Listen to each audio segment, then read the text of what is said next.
Hello, everyone. Welcome to the Newsbrowse News broadcast. According to CBS News, Russian President Vladimir Putin acknowledged that Ukrainian strikes on critical infrastructure, particularly energy facilities, are causing problems and fuel shortages for Russia, though he claimed they are not yet critical. Ukraine has recently intensified drone attacks, targeting 12 Russian regions and occupied Crimea, prompting local authorities in Crimea to declare a state of emergency and halt civilian fuel sales. Analysts note that these strikes are exacerbated by Russia's shortage of US-300 air defense interceptors, prompting Putin to prioritize ramping up air defense production. Despite a recent Ukrainian poll indicating that 81% of Russians support ending the war immediately, Putin rejected a Ukrainian proposal for a mutual ceasefire on long-range strikes, asserting that Russian counterstrikes are more destructive and that saving the Ukrainian regime is not part of his plans. According to Al Jazeera, a tragic shooting at a youth welfare center in Stade, northern Germany, has left 5 people dead.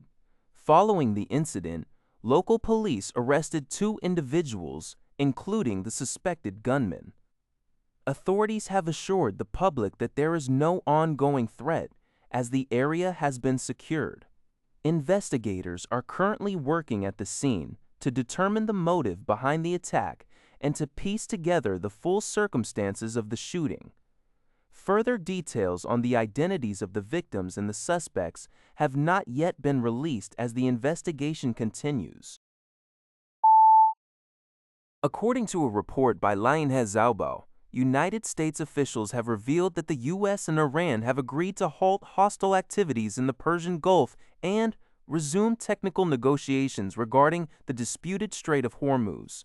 U.S. President Donald Trump stated on social media that high-level talks are scheduled to take place in Doha, Qatar on Tuesday.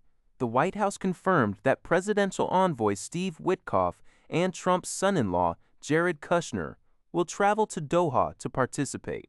However, Iranian Deputy Foreign Minister Gharibabadi denied that the Doha meeting had been finalized, stating that negotiations through mediators are still ongoing. Meanwhile, Iranian President Masoud Pezeshkian announced that $6 billion of Iran's $12 billion in assets frozen in Qatar would be released. Despite the agreement, tensions remain high as Iran continues to assert control over the Strait of Hormuz.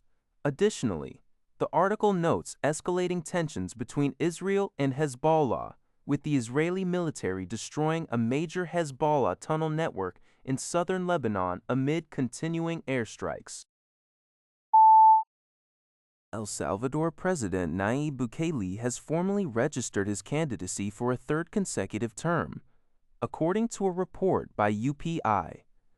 Bukele, representing the ruling New Ideas Party, filed his application alongside current Vice President Felix Oloa ahead of the country's general election scheduled for February 2027. This development follows constitutional reforms approved by the Salvadoran Legislative Assembly in 2025, which allow for indefinite presidential re-election and extend the presidential term from 5 to 6 years. Bukele's move to secure another term comes after his 2024 re-election, which was enabled by a ruling from the nation's constitutional chamber. While Bukele remains highly popular due to his assertive security policies, the reforms have drawn scrutiny from international observers and opposition groups regarding the potential long-term impact on democratic institutional balance in El Salvador. According to Nippon TV News, NNN, a devastating earthquake with a magnitude of over 7 struck Venezuela on June 24, 2026. The disaster has caused widespread destruction, claiming the lives of at least 1,450 people and leaving 3,150 people and leaving 3,150 others injured.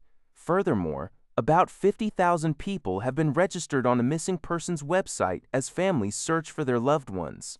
Amidst the catastrophic damage, a miraculous rescue occurred 32 hours after the earthquake. Emergency workers carefully pulled an 18-day-old baby from the rubble of a collapsed apartment. The newborn, who was seen moving its mouth and struggling to survive, was rescued alongside its mother. Both were transported to a hospital in the capital, Caracas, for treatment. According to the AP, the conditions of both the baby and the mother are currently stable, bringing a glimmer of hope to the devastated nation.